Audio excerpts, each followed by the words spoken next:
देख रही है अमृतवाणी भक्ति टीवी। हमारी संस्कृति हमारी पहचान। महाराज श्री कृष्ण अपनी राज्यसभा में बैठे थे।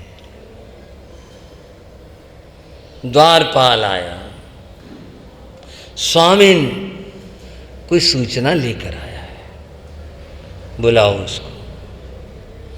एक व्यक्ति आया, आते ही उसने नमन किया, जयकार किया, और हमेशा तो वह श्री कृष्ण की जयकार करता था। आज उसने जयकार किया, बोलो अरिष्णेमिनाथ भगवान के। अच्छा, महाराज कृष्ण की जय की। बोलो, बधाई देता हूँ, आपकी जय विजय हो। आपके सहस्राम उद्यान में भगवान अरिष्णेमिनाथ पधारे। अच्छा, भगवान आए हैं? हाँ, भगवान पधारे। आभूषण उतारे, उसकी झोली भर दी। इतना सुंदर समाचार लाए तुम, इतना खुशी भरा समाचार लाए। बंधुओं, वो तो प्रभु थे। संत के आगमन की कोई सूचना दे, वो एक बड़ी खुशी की बात होती है। पर किसी के हृदय में श्रद्धा हो, उसके लिए खुशी की बात होती है। और फिर स्वयं वासुदेव ने वहाँ से प्रभु की वंदना की। वंदना करने के साथ फिर सेवक को याद किया।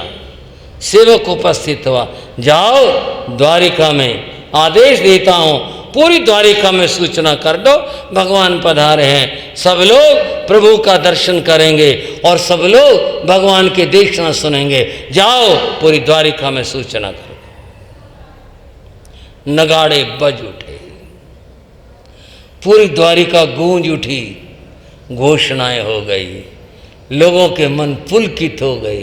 अरे भगवान आए हैं, चलेंगे, दर्शन करेंगे, प्रभु के देशना सुनेंगे। सबके मन हर्ष से भर गए थे। दूसरा दिन राजमहल के सामने सजा हुआ हाथी, जो सोने के जेवरों से सजाया गया था, उसके ऊपर पालकी लगी हुई, छत्र लगा हुआ आकर के खड़ा था।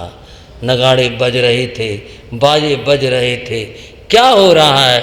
महाराज श्री कृष्ण भगवान अरिष्णेमि के दर्शन को जा रहे हैं। अच्छा, महलों में और सब लोग भी तैयार हो रहे थे, रथों के पंक्ति लग गई थी, रानियां भी जा रही हैं, सब जा रहे हैं, और माता भी जा रही है, सब जा रहे हैं।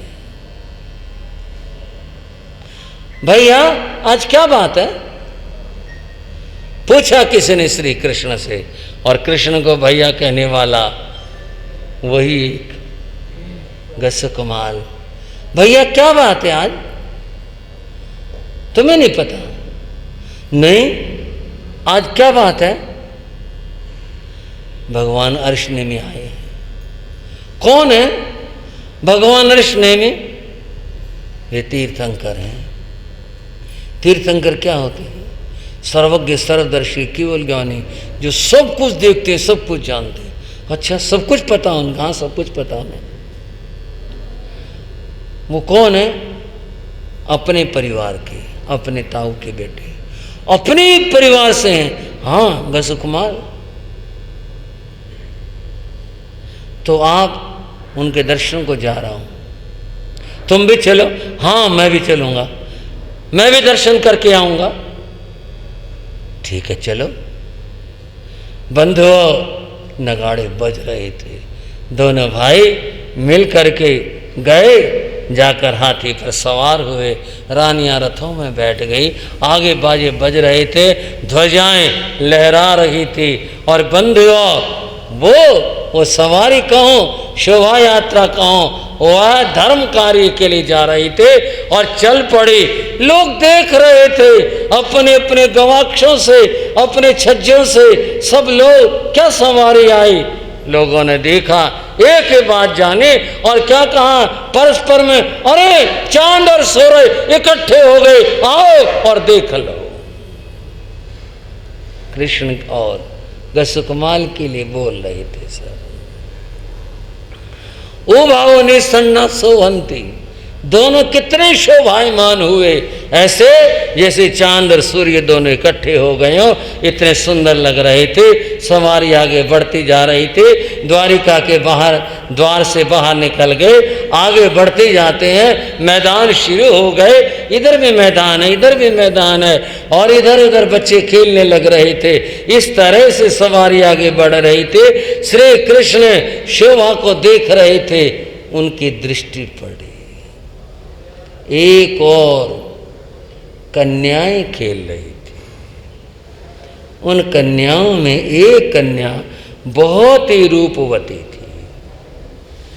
उसे देखकर सहज में श्री कृष्ण के मन में ये भाव आया, अगर इसका विवाह गसुकमाल के साथ कर दिया जाए तो बड़ा अच्छा रहेगा, जोड़ी ठीक होगी, ऐसा उन्होंने सोचा। ठीक है और सब, परंतु वह कन्या अत्यंत सुंदर थी।